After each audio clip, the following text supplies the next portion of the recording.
Hey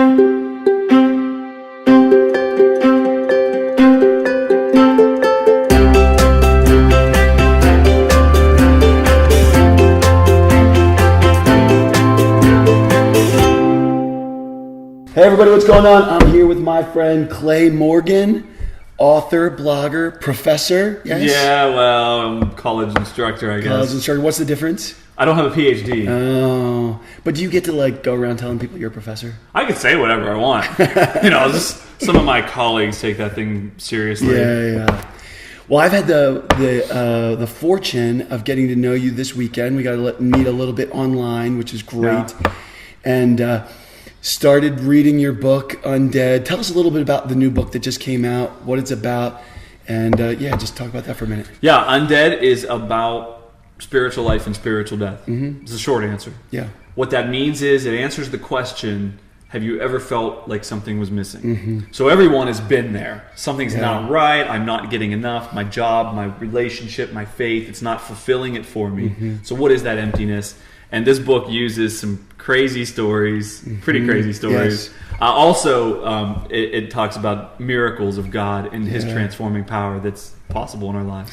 So in the book you talk about everything from zombies to vampires, but you weave it all in with your relationship with Christ. Yeah. How did you get involved in both topics?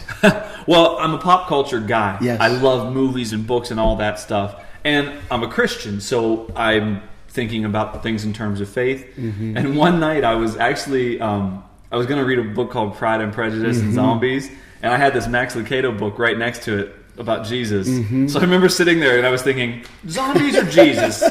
And actually, then it occurred to me, dead people came back to life in the Bible. Mm-hmm. And so I decided to look into it, and it turns out that there are 9 stories of dead people coming back to life in the Bible. And I just didn't remember so many stories. There's 6 of them in the New Testament alone. And so I started researching the history and looking into these just crazy stories and started combining them. And what does this mean about my life? Am I dead in any areas? Is there spiritual challenges that maybe I need some transforming miracles in my life?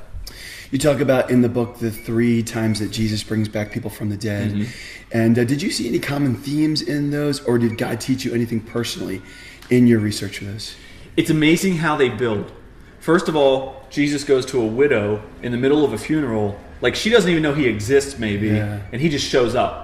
The second time, a father who's desperate comes to Jesus, and the third time, it's His very friends, Mary and Martha, because their brother Lazarus died, and they actually call for Jesus and He doesn't come. So this progression is really startling. Yeah. And the thing that I learned about myself more than anything else really comes from the Lazarus story, which is probably the one that people most recognize. And I can relate to Mary and Martha. They're totally broken. They personally know Jesus. They have a relationship with Christ. And when the worst thing comes to their life, they ask God to take it away. And He doesn't. And He lets this death enter their life. And they both come to Jesus that day when He shows up in town, and they say, "Where were you?" Yeah, and we've asked that question, where were you, God? Absolutely. So on that side, I can relate to the brokenness and the confusion. Yeah. But I can also relate to Lazarus was a guy who knew Jesus for a long time. And then he saw the power of God in his life enter in a new way. Yeah. And that's kind of part of my story. I've gone through some things that have left me feeling just dead and buried. Yeah. But God can bring us metaphorically back from the grave too. Our culture has all sorts of stuff that are very popular right now with vampires and all sorts of stuff. And in our culture, that seems to be pretty commonplace. But if you try and draw that line to the spiritual nature of our faith as Christians, people become a little more skeptical. Why do you think that is? Well, why do you think people don't want to talk about these, or even people in culture don't want to bring it to the Christian side of things? Right, yeah. It is interesting. Yeah. People who will gladly prepare for a zombie apocalypse or be obsessed with what if vampires are real will just totally dismiss a miraculous God.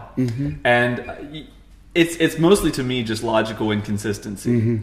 If you believe in the supernatural, then the natural laws can be broken in any number of ways. Yeah. And if you believe in a God who created things, because a lot of people in the church don't even really know what they believe about the supernatural, which I say in the book, a Christian who doesn't believe in miracles is kind of like a human who doesn't believe in birth. You can't be one without the other. Yeah. And so Jesus is this transcendent figure, and a lot of times people think, well, that's religious Jesus-y stuff, and it's just not as cool maybe or whatever. But it is funny that people will come out of a movie and maybe that's the only place they've ever really considered supernatural thoughts. Right. And we can step in and say, there are stories of dead people coming back to life. Mm-hmm. And we can look a little bit what that means through God's eyes. Yeah. You did such a great job this weekend being our speaker, and I appreciate that so much. You did an awesome job. My kids loved you. Is that something you'd like to do more to, weave in what you've been writing into speaking and stuff like that? Yeah, I've always spoken. But now it looks like I might have some opportunities to do it in a more structured way, a more consistent professional way. Mm-hmm. And a youth retreat like this, this is my dream. I don't know why God put that in my heart a long time ago. Yeah, that's great. But when I stepped up in front to talk to all your kids, it just felt so right. That's cool. And I'm so thrilled for the opportunity. I speak at academic conferences. I speak in front of classrooms every day. Mm-hmm.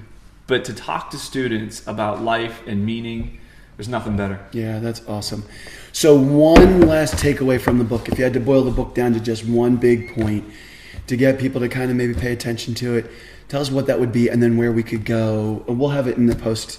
We'll have it in some notes on the website too, but where could people go to find out more information about the book? So one takeaway and where people could find you. The biggest takeaway, the most important takeaway, especially after a number of people have read it and told me what they felt from the book, it's kind of twofold. One, if you don't have any desire to go to a church, if you don't think Jesus or God or that kind of stuff is for you, this book might present it in a way that you've never heard. And that's my hope. The other side, though, is there's people who think that they can't be fixed. There's people who think they are too far gone, they are dead and buried, and there's no coming back from them. The spiritual tombs. The spiritual tombs, the emotional tombs. Like they're stuck in a relationship that they're never going to be able to get out of. It's not going to get fixed. They're in a career that is just destroying them. Destructive patterns like addiction and things. There's people who feel, people say this to you probably as like me, they'll say, I'm not going to go to your church because it'll probably burn down if I walk in the doors.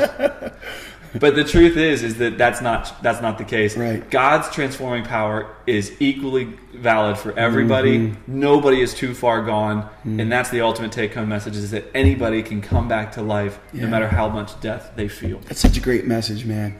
Hey, buddy, it's been great having you this weekend. Awesome. Thanks for doing the interview. Tell everybody really quick where we can find more information about you. Yeah, you can go to claywrights.com, WRITES. claywrights.com. There's an undead book page right at the top. All the information you need. Awesome. Great. Thanks for doing the Thanks, interview. Barry. All right. See you guys. We'll see you next time on a 12-ounce interview. Peace out.